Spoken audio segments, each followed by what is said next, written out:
So in this lecture, this is L6. In this lecture, we will see about linear and switch mode power converters, the disadvantages of linear power converters, and the need to go for switch mode power converters. So in the last lecture, we have discussed about the different linear power converter topologies, the series type, the shunt type. We have also seen the disadvantages of the series type and the parallel linear converter and their operation with respect to the line regulation and load regulation. Now, some of the advantages of linear regulator is it has a very simple circuit. It is very compact, means very small in size. It has low weight. It is very lightweight, cost effective. It has low noise level. And the very important advantage of a linear regulator is the wide bandwidth of operation of the output voltage. Wide bandwidth means it has a very fast response. It has a very fast response. And it has a low noise level because it has no switching power component. It has no electromagnetic interference, which is called as EMI issues. So that's why it has comparatively less noise levels and a wider bandwidth or faster response of operation. And now going toward the disadvantages. The disadvantages are the low input and output voltages. So V in and V out both should be in the range of below 40 volts. Another disadvantage is that we can have only buck mode of operation. That is, the output voltage always has to be less than the input voltage. We cannot do the boosting mode or buck boosting mode in it in linear regulators because there is a switch device called as a transistor sitting in between, and the transistor is operating in the active region, not in cutoff or saturation region. So as a transistor is operating in a active region, which means an amplification region, it means that if you supply the base current, accordingly there will be some drop across its collector and emitter. And based on this drop, based on the change in the output voltage, based on the change in the input voltage, based on the change in the load voltage, this VC voltage will change. And based on the feedback mechanism, we can control the output voltage based on this regulation. So that's why, as VC is limited, say in last lecture we have also seen that the drop across the device VC, if it is limited less than 3 volts, then it is called as a low dropout voltage or LDO, which has a MOSFET based implementation, which is a MOSFET based device. So you can't do boosting mode there. Another disadvantage of linear regulator is its low output current or the low wattage levels. So the maximum voltage allowable output voltage is 40. You can't say it is a 40 volt because the input voltage is 40 volts. So output has to be less than 40, say 35 volts, and the low output current. So let's say maximum current is 3 ampere. So you cannot go more than 100 watts for this application because the output current is limited, and it has very poor efficiency. The efficiency is a function of the load. If the load is less, the efficiency will be very poor. The classic example is a series linear regulator. Also, the power level typically, as I said, 100 watt, but we generally don't go beyond 25 watt or 30 watt. And one more disadvantage is its large size, low frequency of operation. And as you know that if you want to convert a 230 volt supply into DC supply, we should have a step down transformer followed by diode bridge and then the linear regulator IC. That's why we need a transformer which operates at the power frequency or 50 hertz. We need a 230 volt to 12 volt or 8 volt transformer, so which is very bulky in nature. That is another disadvantage. So one example of a linear regulator is LM7805.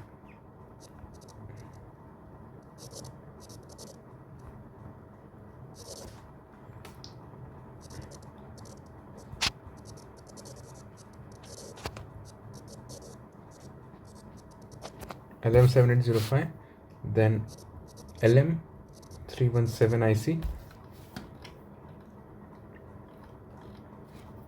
So in LM7805 we have LM78XX, where XX is 05 1 to 1 5.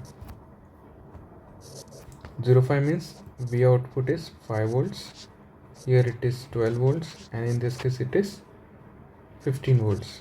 The last two digit describes the output voltage value. Then we have AMS 1117. So if we see a typical application diagram of a linear regulator is, if you see the data sheet, they usually ask the person to have a supplying capacitor. So let's say this is 78XX. So it has 3 pins: pin number 1, pin number 2, pin number 3. This is the input V in, this is V out. Say pin number 2 is grounded, 1 is V in and 3 is V out. And we have to have electrolytic capacitor at the input side for regulation of this V in. Also we need to have supply filtering capacitor. Similarly, output filtering capacitor and output electrolytic capacitor to regulate the voltage V0. So this capacitor, say it is 1000 microfarad, rated for 25 volts we can take, because the V in range is from 8 to 15 volts as per the data sheet. This is electrolytic. Electrolytic capacitors are used only for regulating the voltage, and the non-polarized capacitor, which is this one, this is ceramic one, is used only for filtering purpose, filtering of the noise. So its value you can see as per the data sheet, either it is 0.1 microfarad or 0.33 microfarad, rated for again 25 volts. So here V0 is again based on the last two digits, 5 volts or 12 volts or 15 volts. Same are the value of these capacitors. Okay, and as you know that there is a drop across it, voltage drop across it. So if we want to have, if the difference between V and V0 is very high, which means that the drop across the device is very high, so it will radiate heat. This is heat, so it needs a heat sink. So at the output you can have a LED indicator type of thing. Similarly, if we see the circuit diagram of LM317, then here we have 1 2 3. So this is called as a series linear regulator. Again, V in from 8 to 15 volt. Then here we have again a regulator capacitor, electrolytic capacitor, bypass supply capacitor. Pin number 2 is the feedback. It is the feedback pin. So feedback is for regulating this output voltage. This is R1, R2. This feedback we give to pin number 2. Again, at the output we have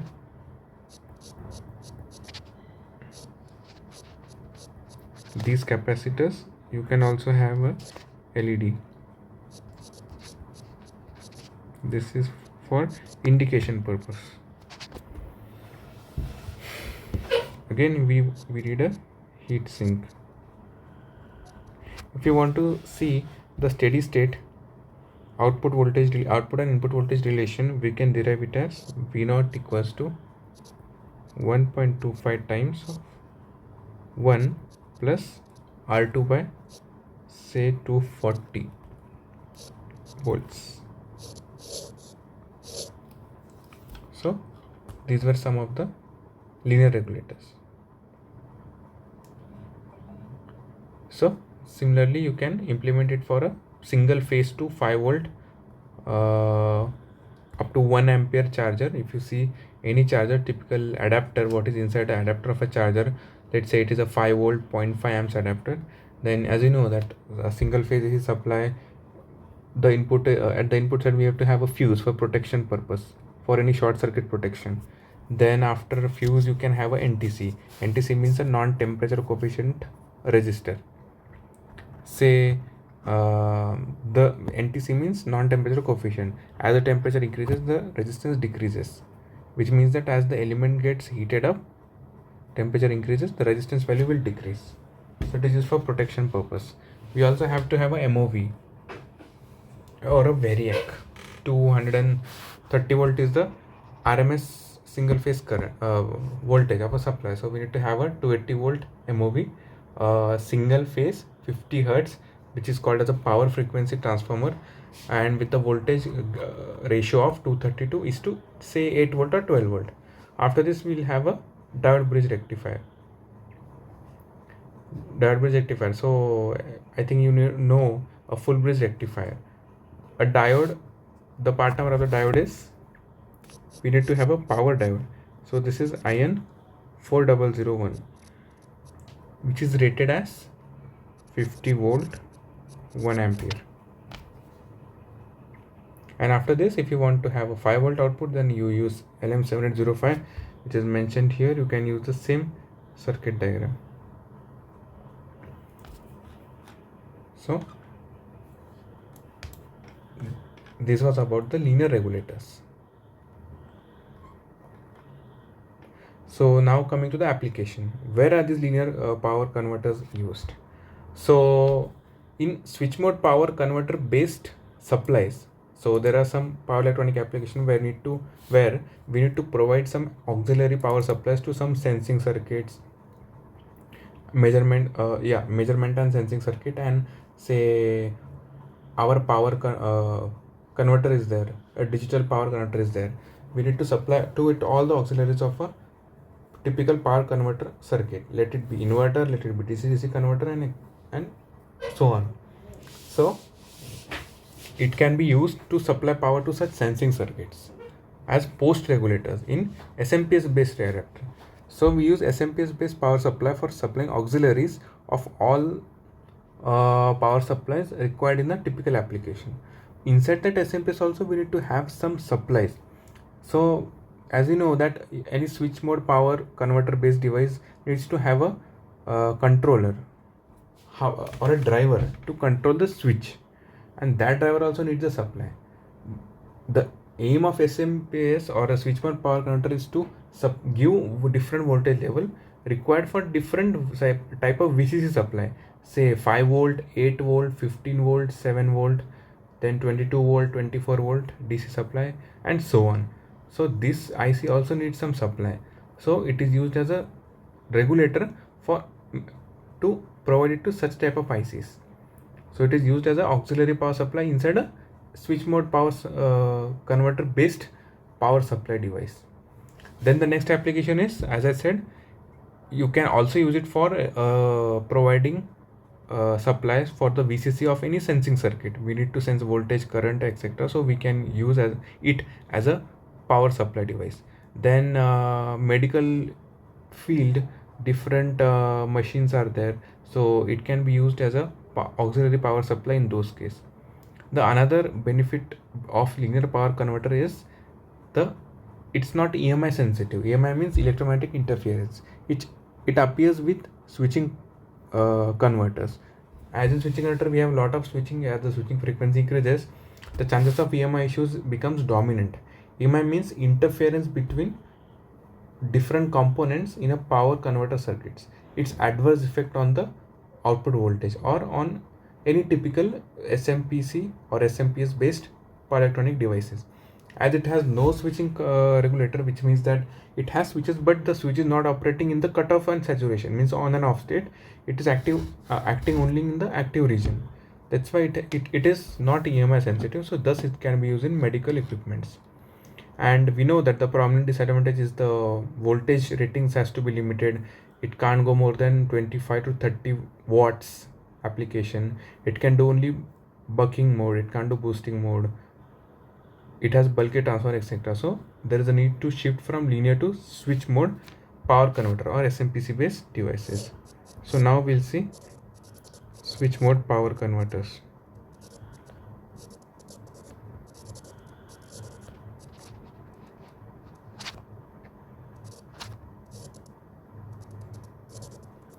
The basic principle of switch mode power controller is that if you want to regulate a voltage, say take the example of a linear regulator only, the circuit diagram of a linear regulator. So this is the transistor, this is the input terminal, this is the output terminal, this is V in, this is V naught.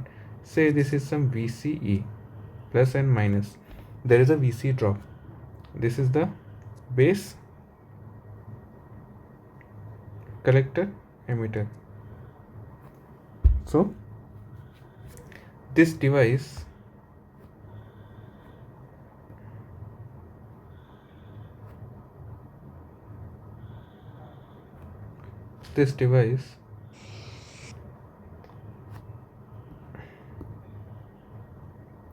acts in a on and off stage, which means that it's acting in the saturation, which is means on, and cutoff region. So here let's say the control parameter is the base current IB. So what happens is, what we do linear converter, the basic idea is we sense V naught as potential divider, get the information of this output voltage as some delimited value or attenuated value or some multiplied by some gain times of this output voltage, and seeing and thus doing the regulation with respect to line regulation, which means input variation, and load regulation means based on the load requirement. Whenever V and V naught changes, the drop VC changes. So what a linear converter does is it adjusts its IB such that VC is adjusted for giving constant V naught irrespective of change in V in as well as change in load. As the load changes, momentarily the output voltage falls, and as the load increases, momentarily the output voltage increases. So the ultimate control term is VC, and it is regulated by IB by having a comparator feedback. So you can say the op-amp acting as a comparator. That is the basic idea. Now, but it was acting in active region. Now let's say that it's acting in on-off states. Okay, on-off states. So we know that let's say we want to do boosting mode. Let's say V naught is greater than V in and VCE means okay, V naught less than V in, and we need to have a low dropout operation. So V naught is at least V in plus 3 volts because it's a low dropout voltage, LDO based application where you can use MOSFET with devices. So the thing is, if VC is less, then the requirement of heat sink will be less, the heat dissipation will be limited, and as our application has less power requirement, let's say if our application is to have a 100-watt converter, as the heat sink requirement is less, which means that the heat dissipation is less, then the losses will also be reduced. That's why we need to have less dropout. So at V naught should be at least V in plus 3. Sorry, at the most V in plus 3. So less than equals to, I will write, oh sorry, greater than equals to, because it's the boosting mode.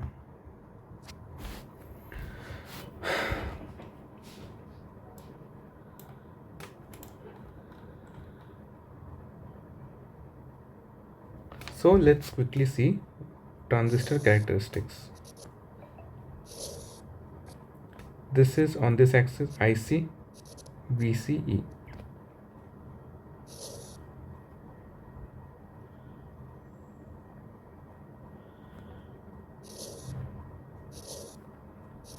This is at different base currents.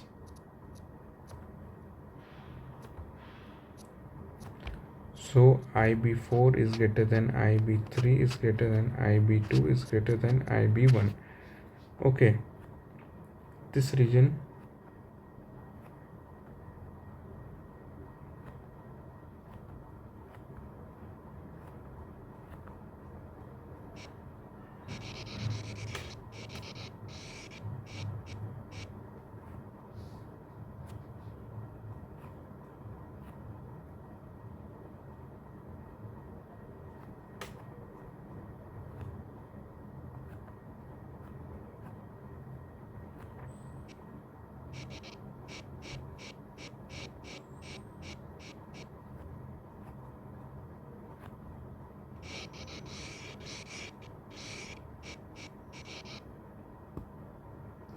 This is called as cutoff region.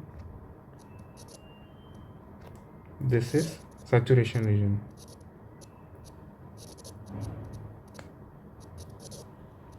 Means the operating point, say how we find the operating point. Let's say we know what is the relation between VCE and IC for known changes in the V in and load, which we know that how load is changing, we know that how Vin is changing. So basically we know the relation between how VC should react to the change in V0 for changes in the input and load, so that we can model or have some relation between VC and the control term IB. So let's say we have some relation like this, and in active region we used to find this is the operating point, this is the operating point, but now we are operating in this mode. We are going to saturation, then cut off the saturation, to again cut off, to again saturation. So this is where we are going to operate. So in cutoff region, so for cutoff region means it is in off states. If it is in off state means what is IC? IC is 0. So power loss, what type of power loss? Conduction. For ideal is VCE into IC 0. Similarly, for saturation, which means that when the switch is on, VC is almost, the drop across the switch is almost 0. Therefore, P loss equals to VCE into IC, which is almost 0 watt. Which means that if you operate the device in continuously on off states, the cutoff losses can be made 0. The conduction losses can be made 0. Now we'll see how we are controlling V0. That means that this is a switch which is continuously turning on off continuously. That is our aim. So it means that the circuit will be modified as like this.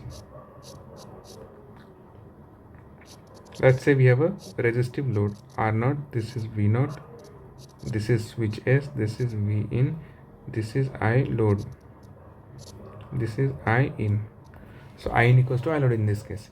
Let's say if we draw a simple switching pulse, these are the different axes, this is time axis. Let's say this is the switching frequency. Let's say this is 1 0 1 0 like this. So what happens in this case is that how will be V0? V0, if the switch is on, V0 is V in. So this value is V in. If the switch is off, output voltage is V0. So it is like this.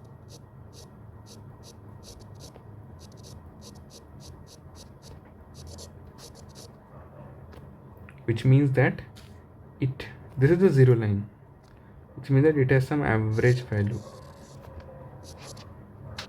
denoted by this symbol, which has some average value. If I draw the voltage across the switch VS1, then it is, if the switch is on, voltage across it is 0. If the switch is off, what is the voltage across the switch? It is V in minus V0. Like this. Again, it will go on happening. The on time here in this case is D into T switching. Similarly, the off time will be 1 minus D into T switching, where D is the duty ratio or the ratio between T on divided by T switching. This is T on. D into T switching is T on. So we know, what we came to know is the voltage V0 is of pulsating nature. So if you want to find the average value of V0, we know this basic formula. V0 of T is 1 by T integral 0 to T switching V0 of T instantaneously into dt. So what will it be? 1 by T switching into 0 to T on is its value is V in dt, plus 1 by T switching integral T on till T switching, its value is 0 into dt, which means that this term will be 0. So this is 1 by T switching into V in into T on. If we replace T on as D into T switching, so it is D into T switching into V in by T switching, which is, we notice D into V in. Which means that if D is the steady state duty ratio, we can adjust D according to our required output voltage. This is the average value of this signal. Now the V0 in this case is having switching components. It is not very constant as given in the linear converter. So in order to have constant voltage, so we need to have an energy storing element, that is called, so in that case we'll use a capacitor. And you know that the range of D is between 0 to 1 is the range of D, which means that V0, this V0 or capital V0 belongs to 0 to V in. This is the maximum. Actually it does not include, so this should be the case, belongs to 0 to V in. This is the line regulation of it. You know, it is D, V0 is D into V in. It's independent of load, not a function of I load, not load dependent. So if the converter is loaded, if the load is changed, momentarily the output voltage will fall. If the V in is constant, then we have to increase or decrease D accordingly as per the required output voltage reference.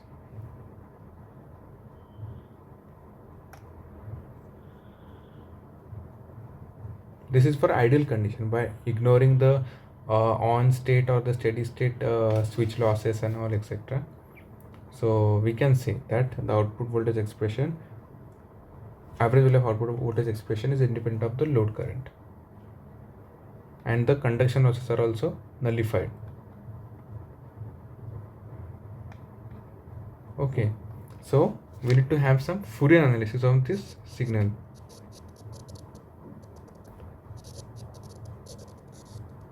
Why? Because it's not a constant waveform, it is a squared waveform. Let's say this is V0, this is T, so this is V in, this is a waveform of V0 of T, this is D into T switching. So we know that V0 of T can be expressed as average value of V0 of T plus sigma an cos of n omega nt plus sigma bn into sine of n omega nt, where n equals to 2 to infinity. So if we already have found V0 is D into V in. Now if you find an, the formula for an is 2 by the total time period, which is 2 by t switching, integral 0 to t switching, it is v naught of t cos n omega naught t or omega n t dt. Okay, so it is 2 by t switching, integral 0 to t on, which is d into t switching, v naught is v in, which is a constant, which is cos n omega n t dt. So this is constant, we can bring it out to v in by t switching into integration of cos is sin omega n t by n omega n. Integration of cos is plus sign, so it is 0 to d into t switching, because differentiation of sign is plus cos. So in this case, omega n equals to 2 pi into f switching or 2 pi by t switching. Fundamental step size in this case is the switching period.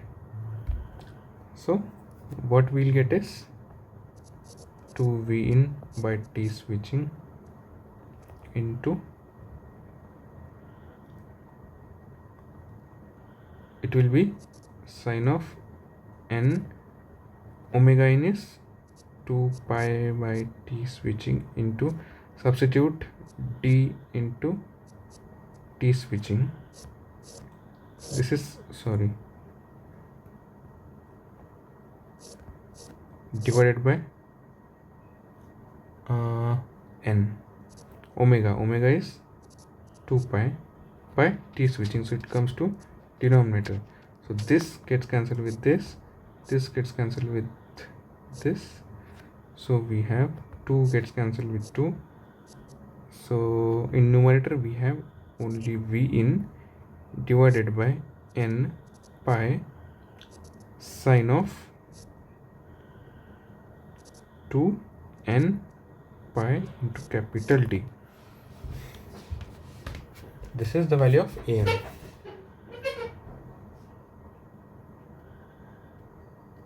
Okay, similarly bn I'll directly write 2 by t switching into 0 to t switching, v naught of t sine of n omega naught or omega n t dt, which is 2 by t switching, integral 0 to d into t switching, v naught is v in into sine of n omega n t dt. So bringing all constant outside, it is 2vn by t switching, integral of sine is minus cos by n omega n t. Omega n is 2 pi by t switching. So minus, instead of writing minus, I'll reverse the limits. So 0 will be the upper limit and d into t switching will be the lower limit. T switching gets cancelled with t switching, 2 gets cancelled with 2. So we have v in by n pi cos of 0 is 1 minus cos of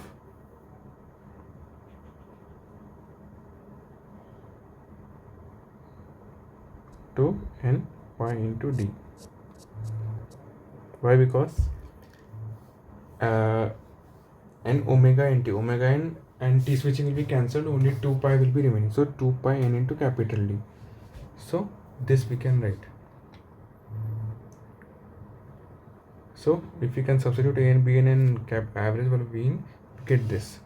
So therefore v naught of t has as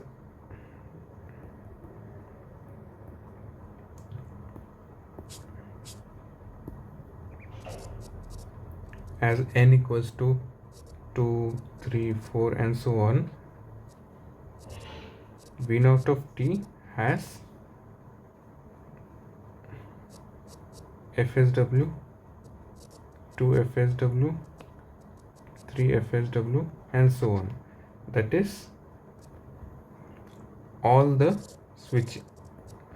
switching components, switching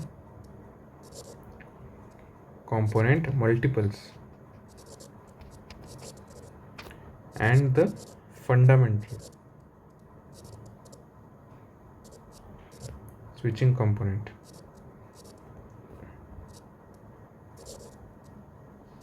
which is FSW, which is useful.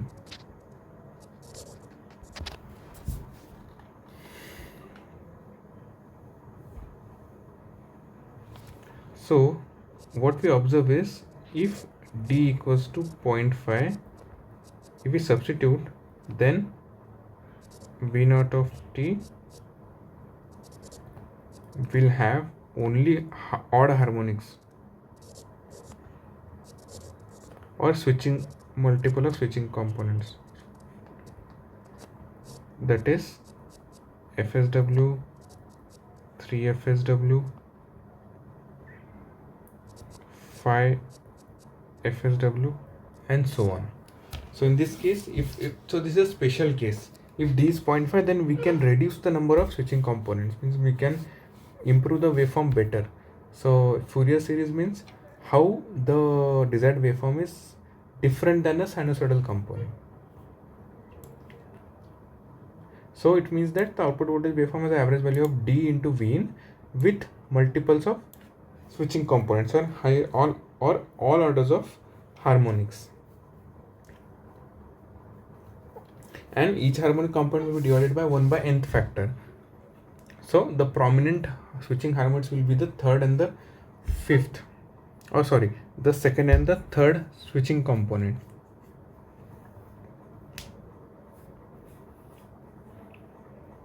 So what happens is, another reason why we are doing Fourier analysis is that, let's say if our output requirement is only 5 volts and the input voltage is 30 volt, if we use the above circuit, the same above switching circuit for such application, then it says that it may not be suitable for this, for all the range of loads. Why? Because it will have dynamics, it will have very huge dynamics. Why? Because it's a switching action. Switching action means that what happens in this case is, if you see that the switch turns on and off, which means that the load current, which is equals to input current, is discontinuous in nature.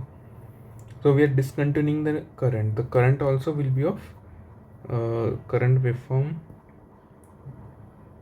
will be of this type, like this.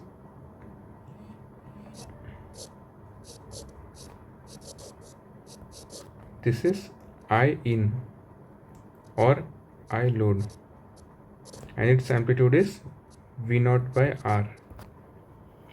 This is the waveform of output current.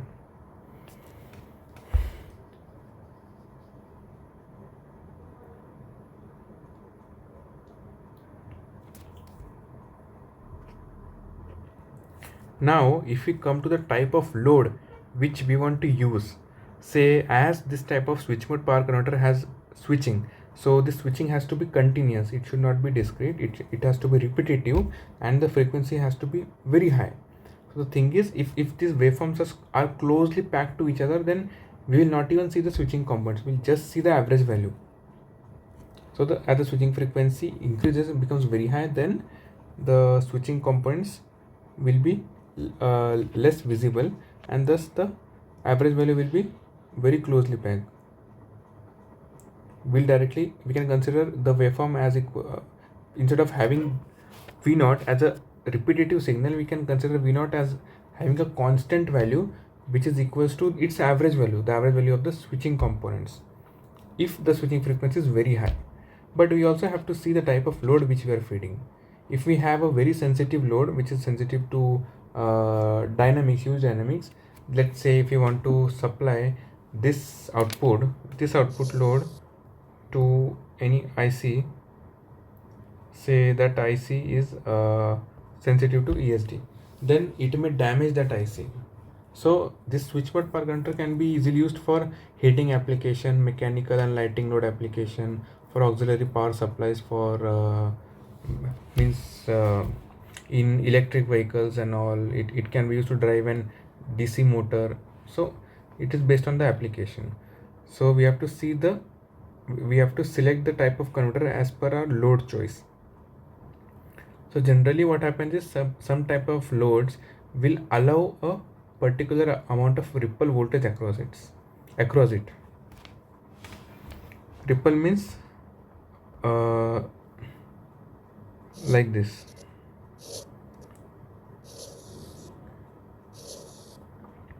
This is the output value, average value, and these are the ripples. This you can call as delta V naught. So some loads will have this defined delta V, and this is the value, this is the waveform of output voltage demanded by some type of load. So percentage ripple, which is peak to peak, can be defined as delta V naught by average value of V naught into 100. This is given in volts, which is given to us, and we have to design this based on this. So we need to have some additional circuit components which will limit the variation of the output voltage between this band only. Here we know that if we just simply use a switch between input and output, the output voltage is directly fluctuating from 0 to V in 0 to V. It is not defined inside that gap. So we should have an energy storage element whose aim is to provide instantaneous power to any load. What happens at the load side is, we'll see that this is load, a constant R, and this is a variable R. So we need to have a energy storage element here for regulating V naught between delta V naught and momentarily feeding the load. So what happens is, let's say in our this type of switch mode power converter, the load suddenly doubled, or the load current suddenly doubled. So what happens is that as there is no energy storage component sitting in this particular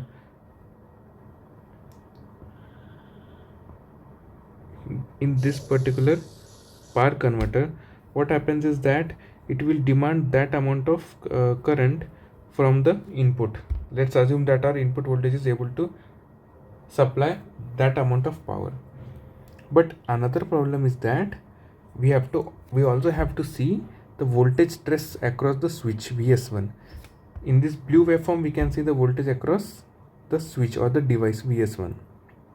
So it varies from 0 to V minus V naught, 0 to V minus V naught. And V naught also depends on the load voltage, which means that the spikes or the voltage variation across the switch is also load dependent. So what happens is, momentarily let's say that input voltage supplies the required load current to the load side, and now we have to regulate the output voltage also, because we need to have a load regulation. Our aim is to, if the load increases, the load current should increase. At the same time, V naught should be regulated at its previous value. So in the due course of time, the voltage stress or the dV by dt appeared across the switch will be very high, which can damage the switch VS1. So in order to have that, we need to have some energy storage element which will reduce the stress across this switch, and which can also momentarily supply some amount of power to the load. So what is the energy storage element which can regulate the voltage across it, which means that it will not allow sudden change in voltage across it, which can also provide momentarily amount of power to the load, So let's think about a capacitor.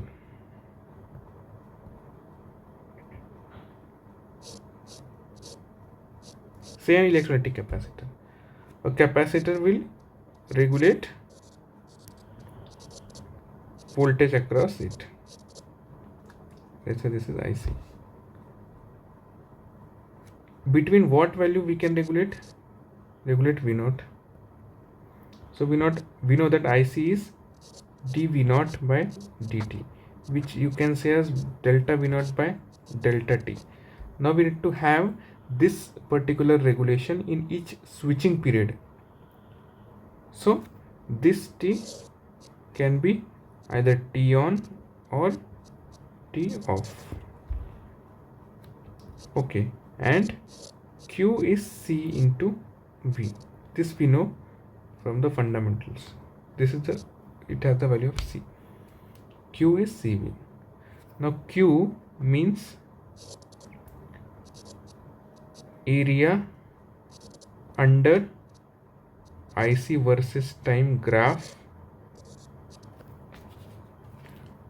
for one switching period, which means that Q is known and can be found out. So V naught will be, RM is to find the capacitance which will regulate its output voltage between the given band. So C is Q by V naught. V naught is the average value. So we can easily find capacitance. So capacitance has to be, instead of saying equals to, I can write greater than equals to this. Why greater than equals to this? Because the more the capacitance, the less will be the ripple. So V naught will be of this nature. It can either be triangular or it can be like this, sinusoidal, in a band delta V naught. So based on the given band, we can find the capacitance. And capacitance can also momentarily provide some amount of energy to the load. Why? Because capacitor stores energy in its form. It's an energy storage element in the form of electric charge. So when there is a momentarily change in the load, let's say the load is doubled, so momentarily the capacitor discharges and provides its power to the load, so that for some time at least the load requirement is met by the capacitor. Then the control action happens.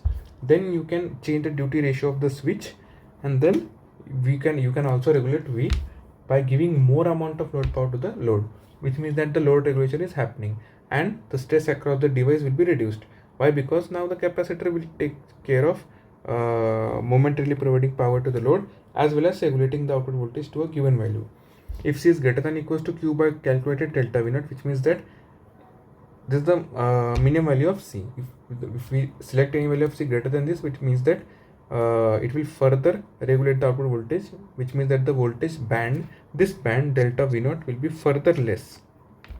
So we should have a capacitor at the load end to regulate the output voltage for serving these two purposes. So, but we also should not disturb the average value, because the average value of the output voltage is the very essential thing in a power converter. We need to have average value of the voltage for providing power to any equipment. So now the circuit will be like this.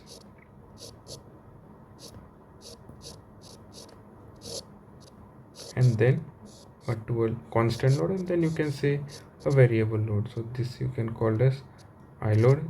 This is V naught, this is R, this is C, let's say this is IC, this is S, this is V in.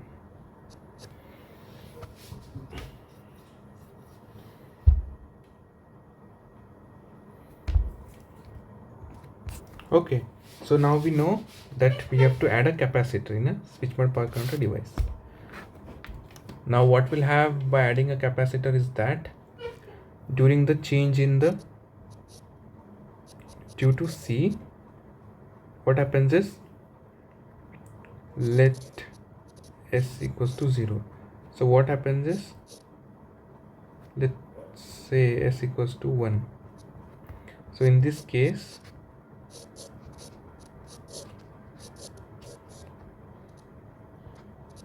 the input voltage is directly connected to the capacitor, and when the switch is off, the voltage across the capacitor, so in this case v in equals to V0, and when the switch is turned off, the voltage across capacitor is still V0.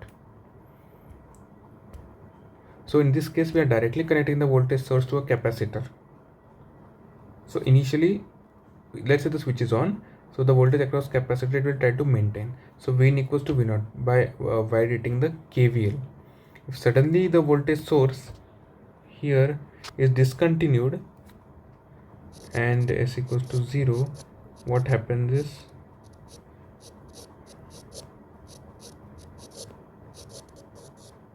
V0, let's say this is IC. So IC is dVc by dt, C into dVc by dt, that is C into dV0 by dt.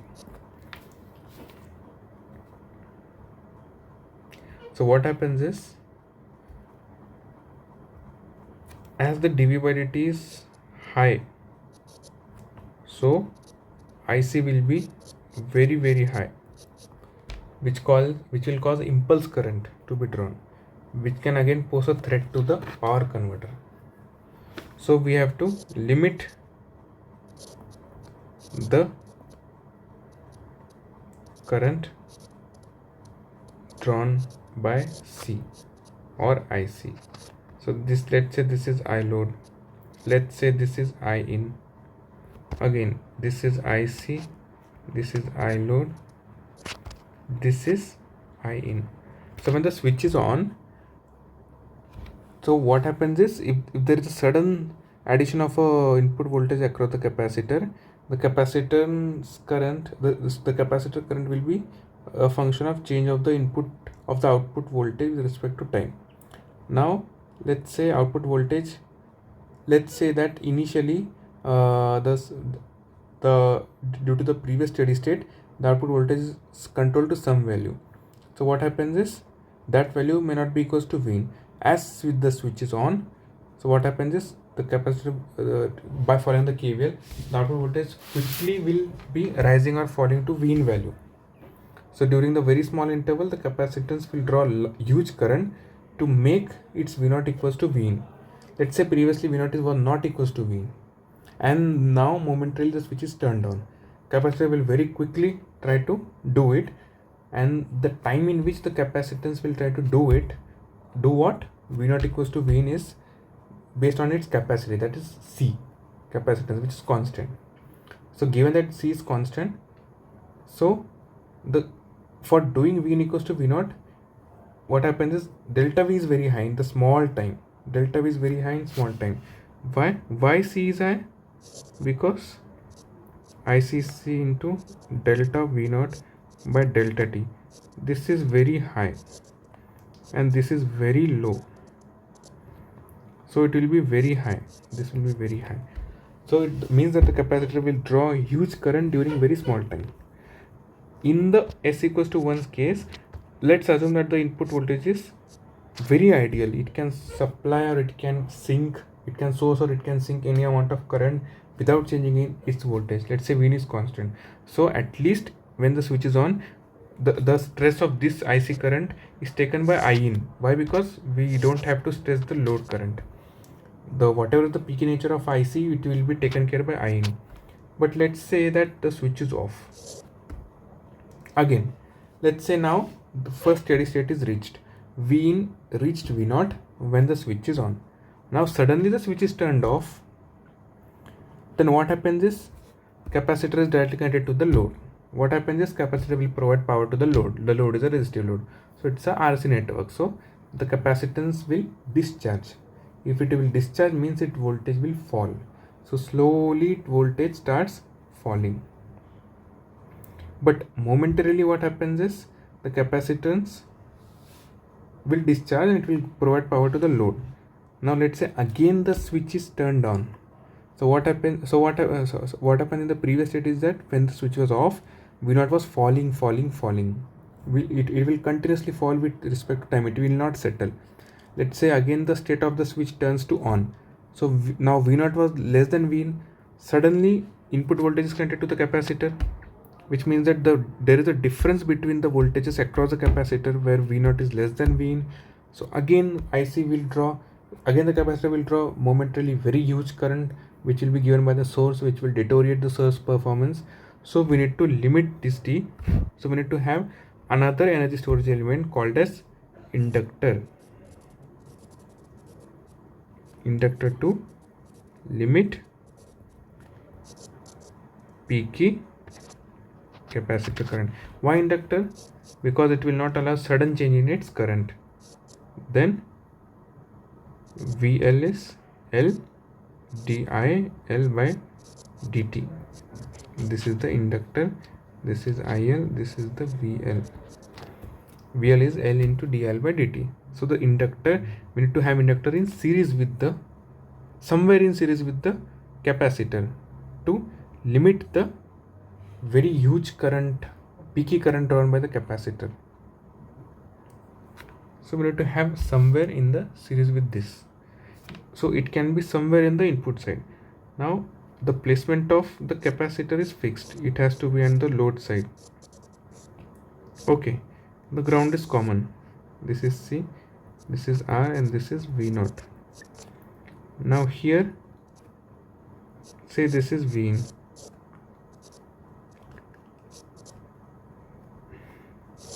Let's say there is a box where you can connect this inductor and this switch, but the inductor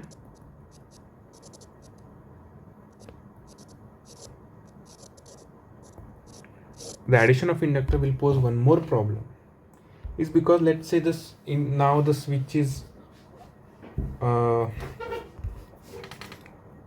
have connected the inductor like this.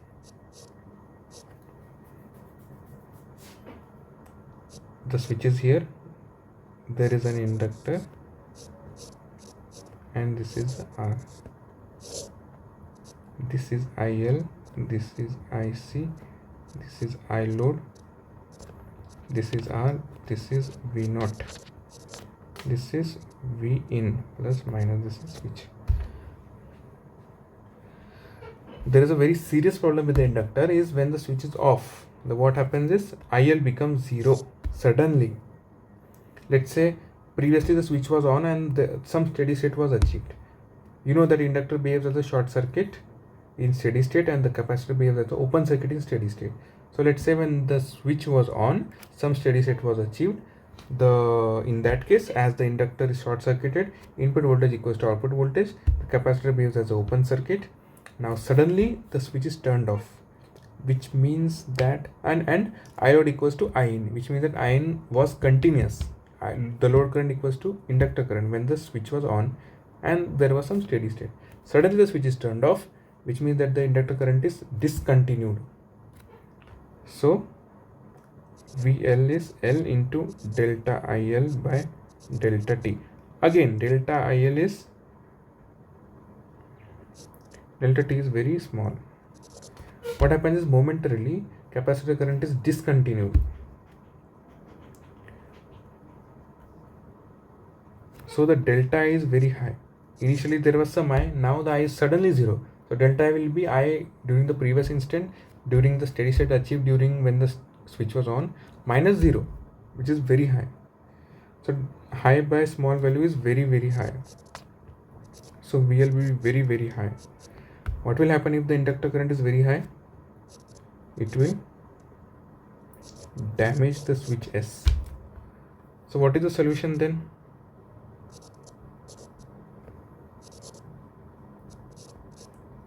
You make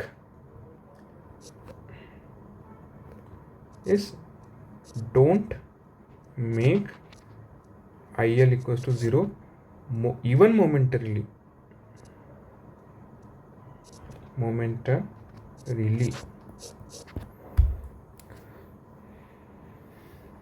So then what to do? We have to have a switch, we have to have a inductor in series with the input side of V in. Why? To limit the PKIC. We should not even let the inductor current be discontinuous. So we have to find some path for the inductor current during when the switch is off, so that at least the inductor current will flow, but it will not affect the other dynamics of the system. So what we do, we use some type of another, we can't use another energy storing arrangement, we can't use another capacitor for this inductor. Then again the capacitor will pose a limitation that the capacitor can't be even short circuited momentarily. So a capacitor can't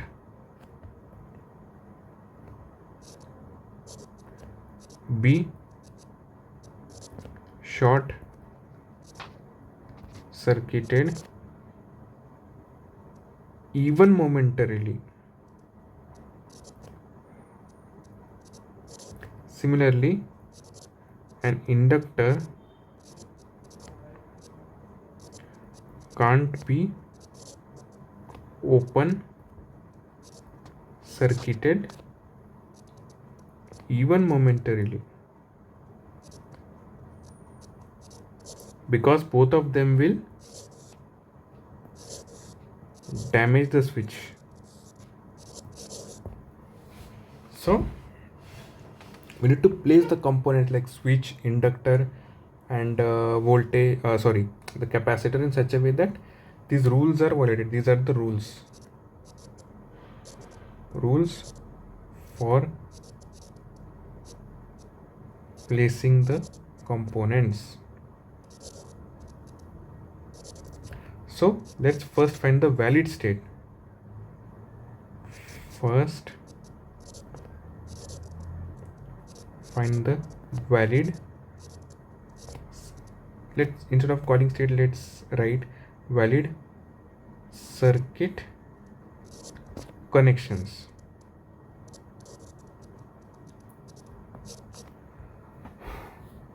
So first we'll write the rules. See, a capacitor is needed at output to regulate V0 between the limits. Second thumb rule is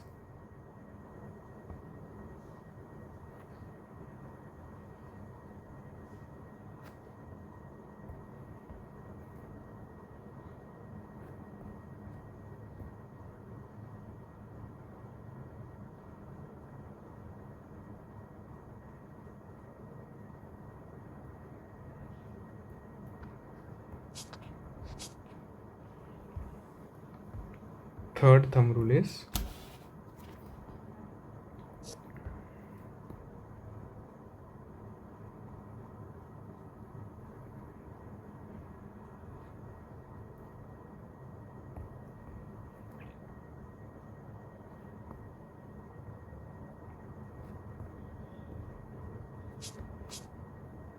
inductor can't be open circuited even momentarily. Capacitor can't be short circuited even momentarily. Even momentarily means even for t very small time, this should not happen. Then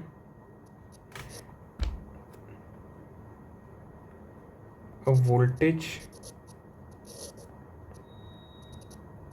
source can be momentarily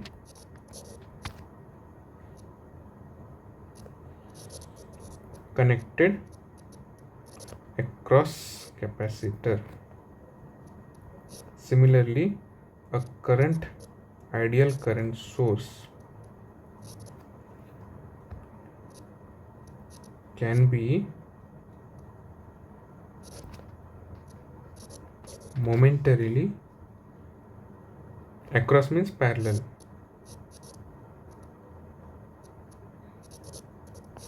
a current source can be momentarily be in series with the inductor L. Similarly, current source can be open circuited and voltage source can be short circuited. So you can call inductor as a current source only, because what happens is inductor will allow not a sudden change in its current, so constant current almost. If the inductance is very high, the current through it is almost DC constant. So that is another secondary thing. But now first let's say what to do with this circuit combination. So we have to fix how we are adding these elements. Okay, inductor, switch. This capacitor should be at the output side. So we need to place another inductor and a switch. First we'll find the valid states. So valid connections.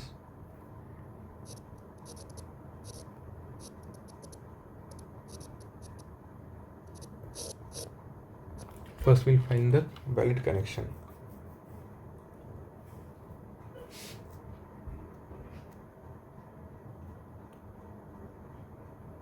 We also know that the voltage source can be momentarily open circuited, but it should not be short circuited. And a current source can be momentarily short circuited, but cannot be open circuited. So first we'll see what are the possible phases.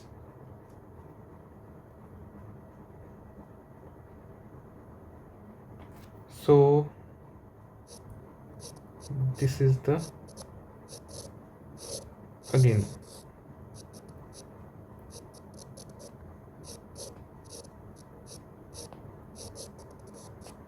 valid phases. So we'll draw some of the valid phases. First let's connect inductor. First we'll so valid connection means what we are doing, we are avoiding the switches.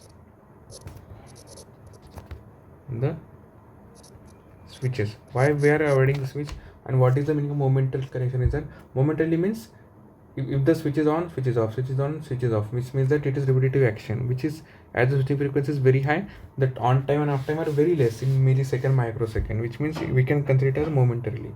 So if we avoid switch, we have to connect only the inductor and capacitor across the input voltage and the load. So then we have to avoid the switches and then see the valid possible circuit configuration and then place the switch with respect to those valid configurations. Then we can derive a topology of a DC-DC power converter. So first one, let's say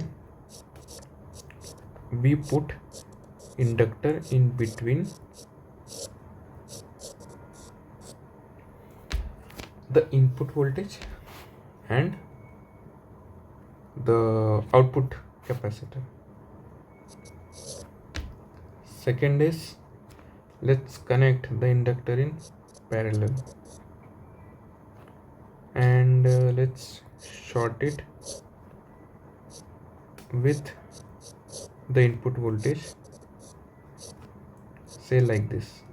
Shorting means I am considering it as like this, and when I am shorting, so okay, we can avoid it, so like this. Third one, let's say I am connecting the inductor in parallel with the output voltage and the input voltage is momentarily disturbed. It is also a valid phase. Now there are only two possible combination of the inductor, that is either in series or parallel. In parallel it can have two combination, either parallel across the input voltage or across the output voltage. So these are the valid phases. This is valid, this is valid, this is valid. Fourth one, which there can be multiple combination actually. So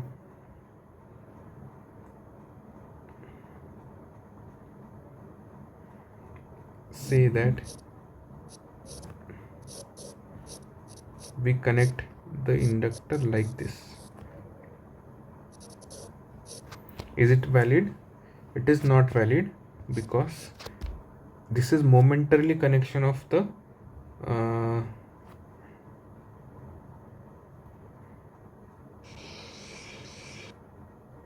this is the momentarily connection of the voltage source with the capacitor. Then the fifth one is, what are the different rules? As per that we can derive the different these things.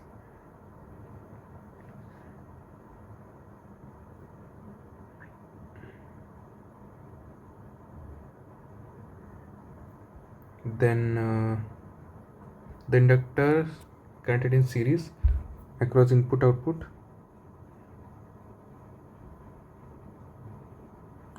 So let's say that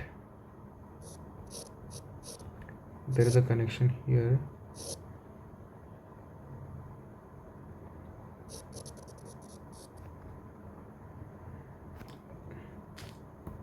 Let's say this is open and the capacitor is connected to the load.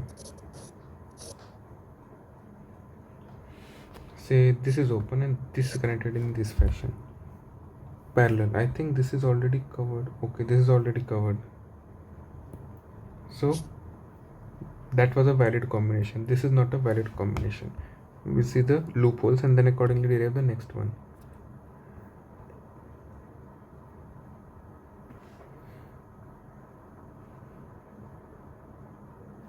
We have to make the inductor open circuited, which means that it has to be connected in parallel, and only the capacitor feeding the load, both are open.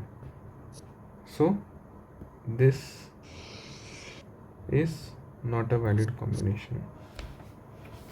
Is there any other possibility? Then we can derive it, but all the other possibilities will be not a valid combination. So in first combination, the nothing is open even momentarily, voltage source is not directly connected to the capacitor, inductor is not open circuited in this case.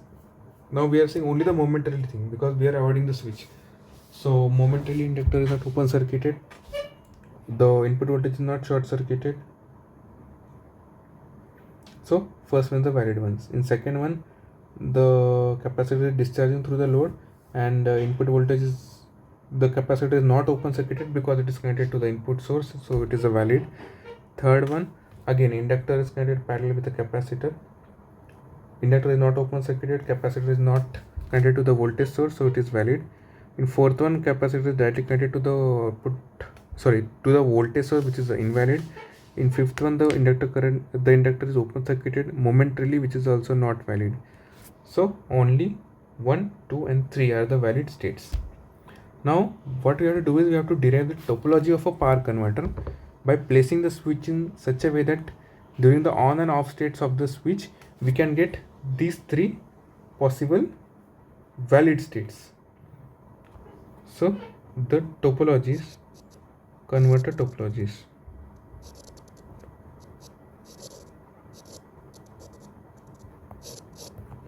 First one, let's say that we have a switch here,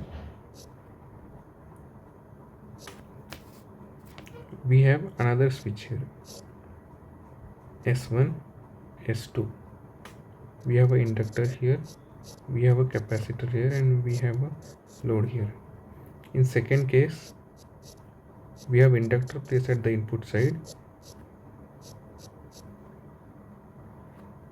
S1, S2, and we have load like this. In the third case, let's place the inductor as parallel.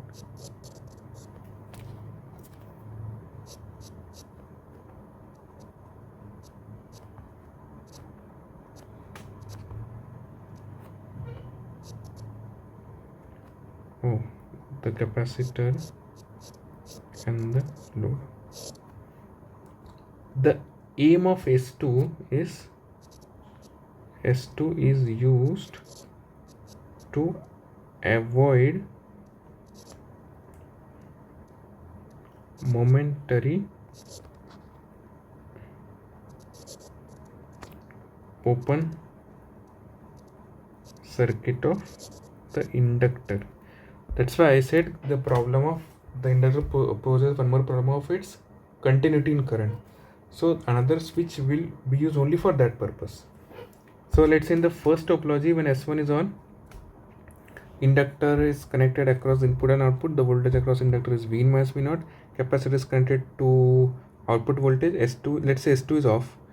In that case, so S1 S2 can't be on momentarily, because then the input voltage will be short circuited, which will be a dead short, which will damage both the devices. So it's S1 and S2 has to turn on and off in an inverse fashion. And when S2 is turned off, what happens is the when S2 is on and when S1 is off, this will allow the inductor current to have a path and to discharge. That's why the aim of S2 is to make the inductor current continuous. Now if we say when S1 is on, S1 on and S2 off, which phases do we get? Which are the valid phases? S1 is on, S1 off, S2 on. When S1 is on and S2 is off, we'll get the inductor connected between the source. So we'll get a valid phase number 1 for this case. When S1 is off and S2 is on, the input voltage is disconnected and the inductor is connected as a short circuit to the load. So it is the valid phase number 3, 1 and 3. So let's copy paste this thing.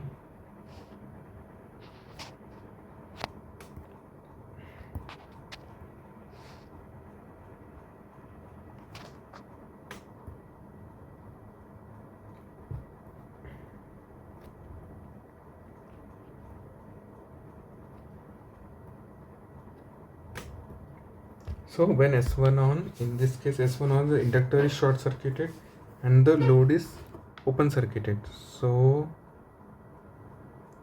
it is valid phase number 2. And when S1 is off, S2 is on, then it is valid phase number 1. Similarly, when S1 is on, again inductor is connected and the load is discontinuous. Inductor is connected across the load, so it is valid phase number 2. And when S1 is off, S2 is on, then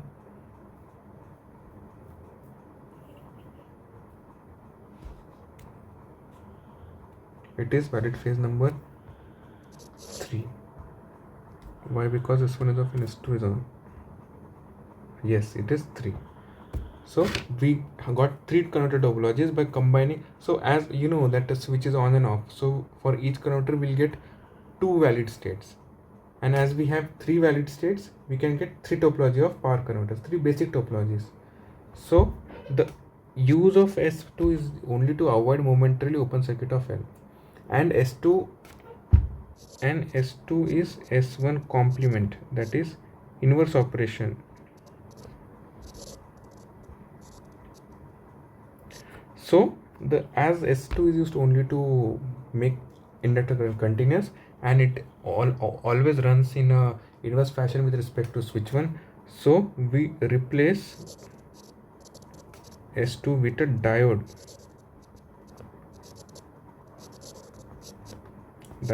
this. So diode is uncontrolled switch. It will turn on when this is anode, this is cathode. It will turn on when V anode is greater than V cathode, and it will turn off vice versa. And it will allow current only to flow only in one direction. So when S2 is on, the current through S2 will flow,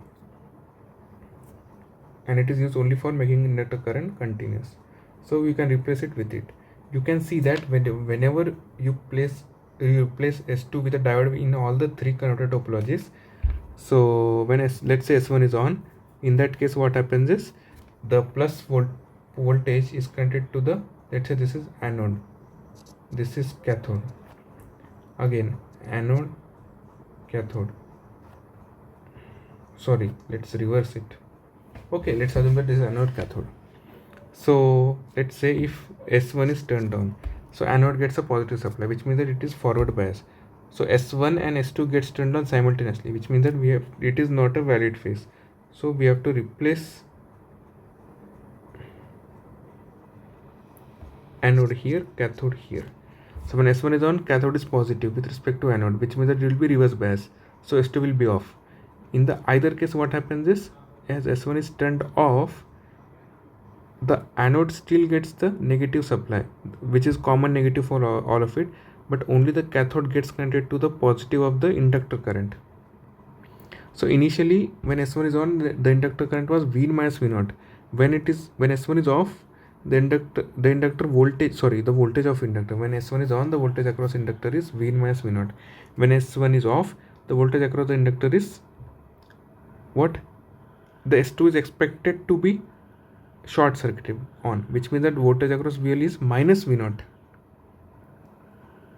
So it has to be minus V0. For that, S2 has to be forward bias.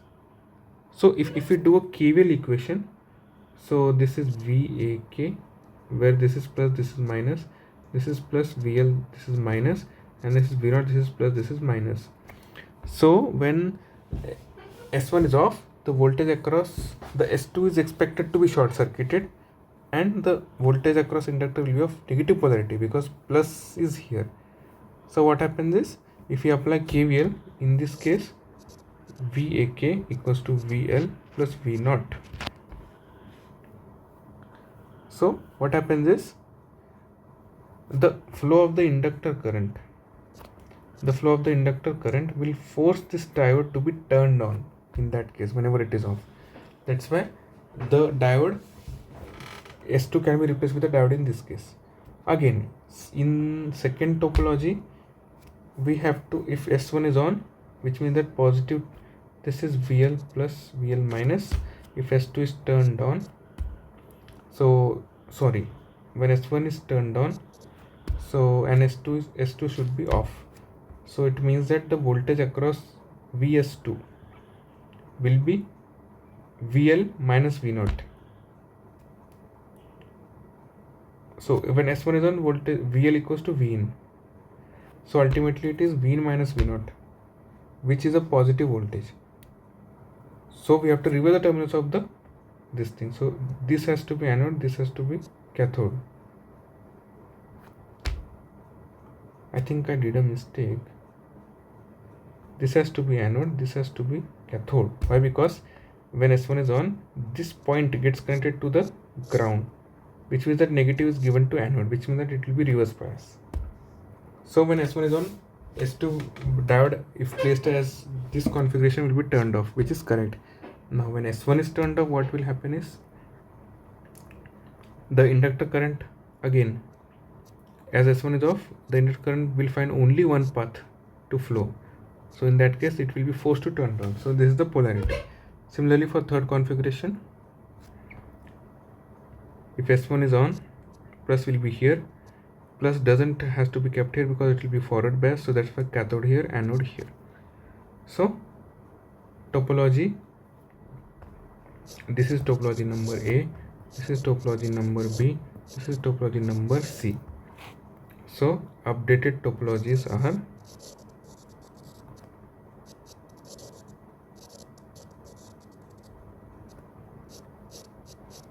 this is V in,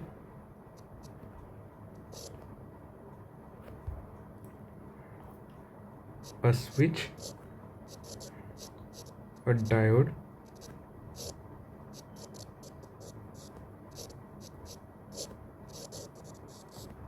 this is topology number A, which is also called as a buck converter, buck DC-DC converter.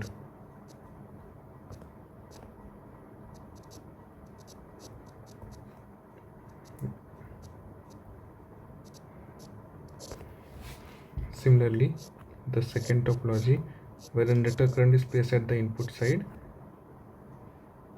the switch is placed here, L, V in, this is the diode D, this is anode, this is cathode. I am not writing the notation. It is called as a boost converter. And the third one,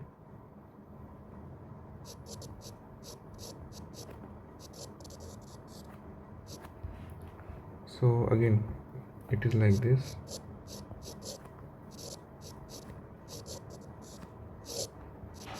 This is called as a buck boost converter. So we, in this lecture, we started from the advantages and disadvantages of linear power converter, typical example of linear power converter, their applications, then the need to go to a switching mode power converter by just changing the mode of operation of a switch from active region to cutoff and saturation, then the Fourier analysis of the output voltage waveform, then the need of different energy storage elements like why capacitor is used at output to limit the voltage harmonics.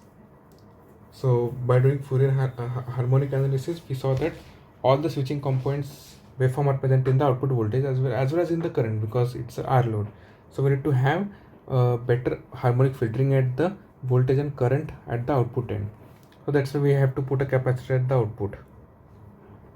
Then due to sudden change in the voltage across the capacitor, so there will be peaky capacitor current, which will put a stress on the input supply or the switch. So that's why we should have a inductor in series with the capacitor, which will limit that sudden change in the current drawn by the capacitor. Now addition of inductor again poses a limitation that its current should not be discontinuous. Then we formatted all the rules, what should be there and what should not be there, what should be connected, what can be connected in momentarily, what can be connected in the steady state, means what can be connected in even momentarily and what cannot be done in even momentarily.